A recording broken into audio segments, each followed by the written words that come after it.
Selamat malam pemirsa, inilah headline news pukul 23 waktu Indonesia Barat. Pasca penyerangan yang menewaskan sedikitnya 127 orang, warga Paris, Prancis mengantri untuk mendonorkan darah mereka bagi para korban penyerangan. Warga Paris, Prancis mengantri di pusat Rue Crozier, Paris untuk mendonorkan darah mereka. Bukan hanya warga Prancis, namun juga warga Spanyol yang sudah 10 tahun berada di Paris mendonorkan darah bagi para korban penyerangan teroris tersebut. Saat ini di sejumlah rumah sakit di Paris, Prancis merawat sedikitnya 200 orang yang mengalami luka dan 80 orang diantaranya kritis. Donasi warga Paris merupakan bentuk solidaritas bagi warga Paris yang menjadi korban penyerangan yang diklaim oleh kelompok ISIS tersebut. Menurut Direktur Bank Darah Prancis Dr. Philippe Belling, meskipun stok darah saat ini masih cukup, namun dalam 2 hingga 3 minggu ke depan, darah akan dibutuhkan untuk mengganti stok yang terpakai saat ini.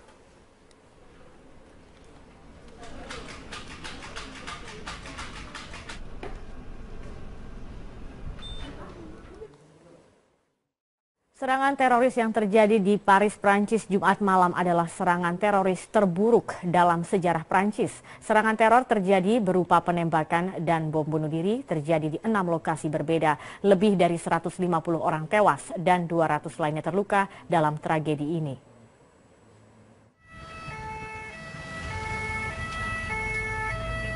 Serangan teror berawal sekitar pukul 21 waktu setempat hari Jumat. Dilaporkan ada penembakan di restoran dan bar Le Carillon, seorang pria tak dikenal menggunakan senapan AK-47 memberondong ke arah pengunjung restoran Le Petit Cambodge yang berada di seberangnya. Video amatir ini menunjukkan sebuah mobil yang tengah melintas saat tembakan terjadi. Terlihat seorang pria terluka dan seorang lainnya terbaring di jalanan. Pelaku penembakan kemudian masuk ke restoran Le Carillon dan kembali melepaskan tembakan secara brutal. Belasan orang tewas dalam insiden ini.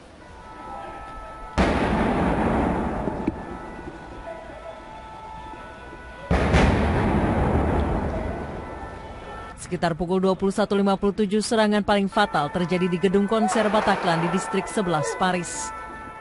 Sekitar 1.500 penonton sedang menyaksikan konser band rock asal Amerika Serikat Eagles of Death Metal. Sedikitnya 100 orang disandra dalam gedung ini. Menurut salah satu korban yang berhasil lolos mengatakan para teroris memberondong peluru selama 10 hingga 15 menit. Total korban tewas mencapai 112 orang. On a réussi à s'échapper par une porte qui était à même la Seine et on s'est caché pendant 2 heures à 25 dans une pièce, les uns sur les autres recroquevillés à entendre tous les coups de Kalachnikov, les gens comme si les gens se faisaient torturer, les gens avaient mal parce que se faisaient tirer dessus. Au bout de 2 heures, on a entendu des noms, des prénoms, et c'était je sais pas, GIGN ou je sais pas quoi, enfin en tout cas les flics, et ils nous ont demandé de sortir les mains en l'air, de sortir les blessés, et on est sortis, ils nous ont protégés, c'était une boucherie, c'était un carnage, des gens morts partout. Tim anti-teroris menyerbu dan melumpuhkan 4 orang pelaku. Setelah insiden berakhir, para sandera dievakuasi dari tempat kejadian. Restoran Le Bel Équipé di Jalan 92 Du Charon, distrik 11 Paris menjadi sasaran lainnya. Penembakan di restoran ini menewaskan 18 orang. Sementara itu serangan di 2 lokasi berbeda yakni di Boulevard Voltaire dan Jalan Vongté-Loura menewaskan 6 orang. Moment où les explosions ont retenti. Serangan terakhir berupa bom bunuh diri yang meledak di sebuah bar di luar Stadion Stade de France di utara Paris. Laga persahabatan antara Prancis dan Jerman sedang digelar di stadion itu dengan 80.000 penonton. Presiden Prancis François Hollande yang sedang menonton pertandingan telah dievakuasi dengan selamat. Bom diperkirakan menewaskan sedikitnya 10 orang. Salah satu tim investigasi menyatakan para teroris mengenakan sabuk peledak. 7 dari 8 militan tewas bunuh diri dengan meledakkan diri. 3 diantaranya yang melakukan serangan di gedung Bataclan dengan meledakkan diri ketika polisi menerobos masuk ke dalam gedung. Sementara 3 lainnya adalah pelaku bom bunuh diri di depan Stadion Stade de France. Seorang lagi tewas dengan meledakkan dirinya di jalanan bagian timur Paris. Ini adalah serangan teroris terburuk dalam sejarah Perancis. Anissa Dasuki, Metro TV. Salah seorang warga negara Indonesia, Irene Parelli, tinggal di zona bahaya tempat penembakan di Rue de Jarong, Paris terjadi. Dan untuk mengetahui bagaimana detik-detik terjadinya aksi teror, kita telah terhubung dengan Irene Parelli. Selamat sore di Indonesia ini, Irene. Ya, selamat sore.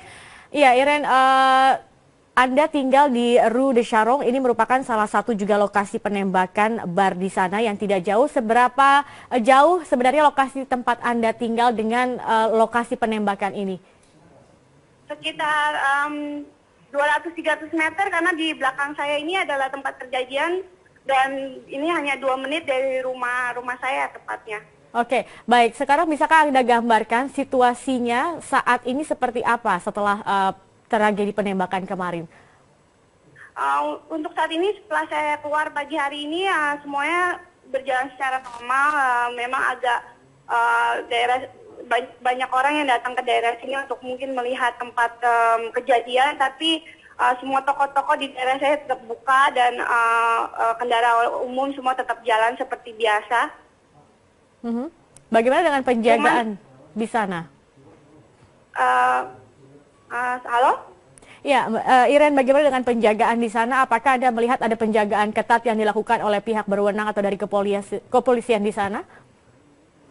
Iya, sekarang banyak polisi di daerah rumah saya sih sekarang banyak polisi dan untuk orang-orang yang mau masuk ke dalam jalanan ini didampingi dengan polisi untuk masuk ke dalam. Dan saat ini banyak polisi di jalanan lewat-lewat untuk karena terjadinya ada di sini dan di jalanan yang depan saya juga ada bom kemarin ternyata. Oke, saat ini bisakah Anda mengarahkan kamera Anda untuk lebih dekat agar pemirsa juga bisa melihat seperti apa situasinya saat ini, Irene? Ke arah lebih dekat atau ke arah ruangan daerah sekitar? Daerah sekitar dan juga situasi di belakang Anda saat ini. Kami ingin melihat lebih dekat seperti apa situasinya saat ini. Mungkin bisa Anda ceritakan juga apakah ini memang sudah bisa dilalui oleh orang atau hanya terbatas orang-orang tertentu yang bisa melewati. Saya melihat ada garis di depan Anda. Apakah memang ini batas yang diberikan kepada warga agar tidak bisa melintas juga di sini? Ya, untuk saat ini kita tidak bisa melewati batas ini, hanya penghuni di daerah ini yang bisa lewat dan itu pun harus didampingi dengan polisi diantarkan sampai ke depan rumahnya seperti yang Anda lihat di depan.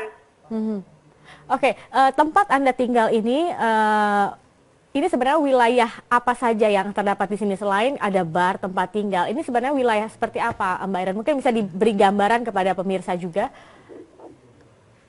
Daerah saya ini adalah tempat biasa di Paris yang memang setiap hari Jumat ramai dengan orang-orang lokal yang datang untuk makan dan minum-minum di bar di sekitar sini karena ini daerah yang cukup ramai untuk setiap malam Jumat dan Sabtu tepatnya karena memang terletak di mana banyak restoran-restoran yang